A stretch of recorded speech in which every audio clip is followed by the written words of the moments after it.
ഒരുപാട് ആളുകൾക്ക് അറിയേണ്ട ഒരു കാര്യമാണ് ബ്രോഡ് ലൈഫ് ജേണി അല്ലെങ്കിൽ ഒരു ട്രേഡിംഗ് ജേണി എന്താണെന്നുള്ളത്. സോ നമുക്ക് ഇന്ന് അതെന്താണെന്ന് ഡിസ്ക്ലോസ് ചെയ്യാം. സോ ഫസ്റ്റ് ഓഫ് ഓൾ ഞാൻ ട്രേഡിംഗ് സ്റ്റാർട്ട് ചെയ്യുന്നത് ഒരു 2018 ടൈമിലാണ് സ്റ്റാർട്ട് ചെയ്യുന്നത്. ഒറ്റയ്ക്കല്ല, എൻ്റെ കൂടെ ഒരു ഫ്രണ്ട് ഉണ്ടായിരുന്നു. അപ്പോൾ ഞങ്ങൾ രണ്ടുപേര് ചേർന്നിട്ടാണ് ട്രേഡിംഗ് കാര്യങ്ങളൊക്കെ സ്റ്റാർട്ട് ചെയ്യുന്നത്. അപ്പോൾ ഫസ്റ്റ് ടൈം നമ്മൾ യൂഷ്വലി എല്ലാവരെയും പോലെ തന്നെ ലൈക്ക് ഇന്ത്യൻ എല്ലാവരെയും പോലെ തന്നെ ഞാൻ ഇന്ത്യൻ മാർക്കറ്റിലായിരുന്നു. ഓരോ മാർക്കറ്റിൻ്റെ ഒരു ഫിനാൻഷ്യൽ സ്റ്റാറ്റസ് പറയുവാണെങ്കിൽ ഇന്ത്യൻ മാർക്കറ്റിൽ നമ്മൾ നല്ല രീതിയിൽ പൈസ കളഞ്ഞിട്ടുണ്ട്. കാരണം ആസ് എ ബിഗിനർ നമുക്കൊന്നും അറിയത്തില്ല. നമ്മൾ എന്തൊക്കെയോ ചെയ്യുന്നു, യൂട്യൂബിൽ പോകുന്നു, റഫർ ചെയ്യുന്നു, അവിടെ കാണുന്നത് ചെയ്യുന്നു, ഇവിടെ കാണുന്നത് നാളെ വേറൊരു സ്ട്രാറ്റജി ചെയ്യുന്നു. അങ്ങനെ ഒരു പെട്ടെന്നൊരു സുപ്രഭാതത്തിൽ ഓപ്ഷൻ സെല്ലിങ്ങിലോട്ട് അല്ലെങ്കിൽ ഓപ്ഷൻസിലോട്ട് ഇൻട്രൊഡ്യൂസ് ആകുന്നു. ഓപ്ഷൻസിൽ ആദ്യം ചെയ്യുമ്പോൾ ഫസ്റ്റ് ഡേ പ്രോഫിറ്റ് ആയിരുന്നു. ഓപ്ഷൻസിൽ ചെയ്യുമ്പോൾ ഐ തിങ്ക് 18,000 രൂപ സംതിങ് എനിക്കൊരു പ്രോഫിറ്റ് ഉണ്ടായിരുന്നു. അപ്പോൾ ഞാൻ ഭയങ്കര എക്സൈറ്റഡ് ആയിരുന്നു. അപ്പോൾ എന്ത് ചെയ്തു, okay this game is much better than normal intraday എന്നുള്ള മൈൻഡ് സെറ്റ് ആയി ക്യാഷ് ഇങ്ങോട്ട് ഇൻവെസ്റ്റ് ചെയ്തു, എല്ലാം കളക്ട് ചെയ്യും. അത് ഞാൻ പലതവണ പറഞ്ഞിട്ടുള്ളതാണ്, എമൗണ്ട് കാര്യങ്ങൾ പറയുന്നത്. പിന്നെ ഒരു ചേഞ്ച് എന്ന് പറഞ്ഞു കഴിഞ്ഞാൽ 2021 ഈ ടൈമിൽ ബുൾ റൺ സ്റ്റാർട്ട് ചെയ്ത ടൈമിൽ നമ്മൾ പതിയെ ക്രിപ്റ്റോയിലേക്ക് ഷിഫ്റ്റ് ആയി. ബുൾ റണ്ണിന്റെ ആണോ നമ്മുടെ ലെക്കാണോ എന്താണെന്ന് അറിയത്തില്ല, നമ്മൾ നല്ല രീതിയിൽ പൈസ ഉണ്ടാക്കിയിട്ടുണ്ട്. അതായത് we made lot of money. Crypto ടൈമിൽ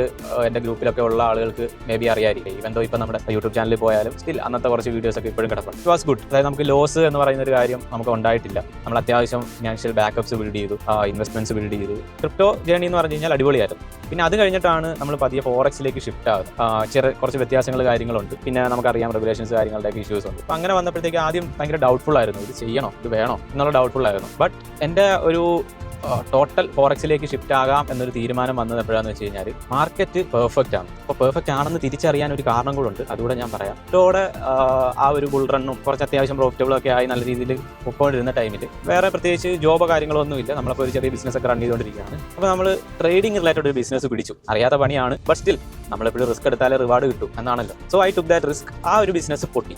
അത് പൊട്ടിയ ടൈമിൽ നല്ല രീതിയിൽ സ്ട്രഗിൾ ചെയ്തു. സ്ട്രഗിൾ മീൻസ് അത്യാവശ്യം നമ്മുടെ സേവിങ്സ് കാര്യങ്ങൾ, ഈ പറഞ്ഞ എമൗണ്ട്സ് കാര്യങ്ങളൊക്കെ അവിടെ റീഇൻവെസ്റ്റ് ചെയ്യേണ്ടി വന്നു. അല്ലെങ്കിൽ അങ്ങനെ നിൽക്കുമ്പോഴാണ് ലൈക്ക് നമ്മൾ മൈൻഡ് സെറ്റ് ഒന്നും ഓക്കെ അല്ല, പീസ് ഇല്ല, കാമല്ല. അങ്ങനത്തെ സിറ്റുവേഷനിൽ വീണ്ടും എവിടെയെങ്കിലും വോക്കിന് കയറാം തൽക്കാലത്തേക്ക്. കാരണം നമ്മൾ മൈൻഡ് ഓക്കെ അല്ലാത്ത പക്ഷേ നമ്മൾ ട്രേഡിംഗ് ഫോക്കസ് ചെയ്ത് കഴിഞ്ഞാൽ നമുക്ക് നടക്കില്ല എന്നുള്ള കാര്യം അറിയാം. അതെനിക്ക് പണ്ടൊട്ട് ചെയ്യുന്ന ഒരാൾക്ക് അത് മനസ്സിലാവും. അങ്ങനെയാണ് ഞാൻ രണ്ടാമത് ഒരു ഇൻസ്റ്റിറ്റ്യൂട്ടിൽ ഒരു ജോബിന് കയറുന്നത്. ഓക്കെ, ഞാൻ 2 ടൈമേ ആക്ച്വലി ജോബ് ചെയ്തിട്ടുള്ളൂ. എൻ്റെ സെക്കൻഡ് ജോബ് എന്ന് പറഞ്ഞു കഴിഞ്ഞാൽ ഇതാണ്. അവിടെ ഒരു ഇൻസ്റ്റിറ്റ്യൂട്ടിൽ ജോബിന് കയറുന്നു, വർക്കിന് കയറുന്നു. അപ്പോൾ വർക്കും ട്രേഡിംഗ് തന്നെ ഫോറക്സിൻ്റെ തന്നെ മെന്റർഷിപ്പ് എടുക്കാനായിട്ട് മെന്ററായിട്ടാണ് കയറുന്നത്. അപ്പോൾ അവിടെ ഉള്ള ഒരു അഡ്വാൻറ്റേജ് എന്ന് പറഞ്ഞു കഴിഞ്ഞാൽ എനിക്കെന്താണ് ടൈം അവൈലബിലിറ്റി ഉണ്ട്, ഫ്രീ ടൈം ഉണ്ട്, ക്ലാസ് എടുത്താൽ മാത്രം മതി, ബാക്കിയുള്ള ടൈംസ് ഫ്രീ ആണ്, എൻ്റെ ട്രേഡിംഗ് കാര്യങ്ങൾ നടക്കും. അപ്പോൾ സ്വാഭാവികമായിട്ടും it was A good package, നല്ല പാക്കേജ് ആയിരുന്നു.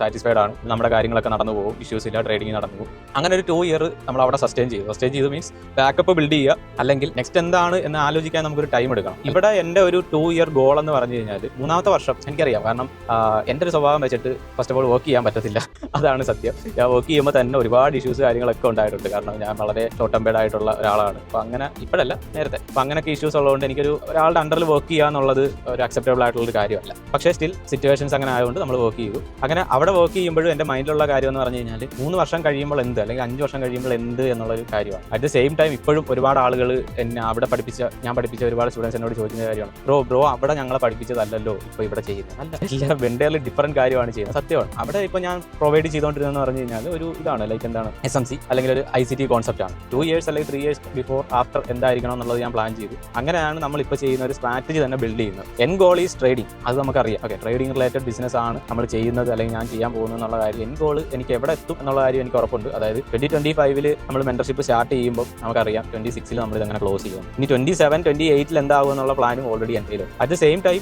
നമ്മൾ ട്രേഡിംഗ് വിട്ടൊരു കളിയുമില്ല. ഓക്കെ, കാരണം this is a big industry. നിങ്ങൾ വിചാരിക്കുന്ന പോലെ ജസ്റ്റ് നമ്മൾ സ്വന്തമായിട്ട് ട്രേഡ് ചെയ്ത് പൈസ ഉണ്ടാക്കുക എന്നത് മാത്രമല്ല ട്രേഡിംഗ്. ഇത് അതിലും വലിയൊരു ഇൻഡസ്ട്രിയാണ്. അത് നിങ്ങൾ അതിലോട്ട് കറക്റ്റായിട്ട് ഇറങ്ങുമ്പോഴേ നിങ്ങൾക്ക് മനസ്സിലാവും. ഈവൻ പൈസ ഉണ്ടാക്കാൻ ഒരുപാട് സാധ്യതകളുണ്ട്. ഇപ്പോൾ ഈ പറയുന്ന പോലെ ഫസ്റ്റ് ഓഫ് ഓൾ നിങ്ങൾ നല്ലൊരു ട്രേഡറാണ്, നിങ്ങൾക്ക് നല്ല റിസൾട്ട് ഉണ്ടെങ്കിൽ ഞാൻ സ്റ്റാർട്ട് മെന്റർഷിപ്പ് അല്ലേ, ബട്ട് റിസൾട്ട് വേണം. അത് ഫസ്റ്റ് ഓഫ് ഓൾ റിസൾട്ട് വേണം. രണ്ടാമത്തെ കേസ് നമുക്ക് ബ്രോക്കർ അഫിലിയേറ്റ്സ് കിട്ടും, പാർട്ണർഷിപ്സ് കിട്ടും, ഇവന്റ്സ് കിട്ടും, ഒരുപാട് കാര്യങ്ങളുണ്ട്. അപ്പോൾ ഇത് നമ്മളിപ്പോൾ കാണുന്നത് ചെറിയൊരു വട്ടമാണ്, പക്ഷെ അതിന് പുറകിൽ വലിയൊരു ലോകമുണ്ട് എന്നുള്ളതാണ് സത്യം. അപ്പോൾ എൻ്റെ ഒരു ജേണി ഇപ്പോൾ വന്ന് എത്തി നിൽക്കുന്നത് ഞാൻ 22 വിചാരിച്ച കുറച്ച് കാര്യങ്ങളുണ്ട്. അതായത് ലൈക്ക് ഇതല്ല എനിക്ക് വേണ്ട, ഇതല്ല, ഐ നീഡ് സംതിങ് എൽസ്. ആ സംതിങ് എൽസിൽ ഞാനിവിടെ എത്തി, അതാണ് സത്യം.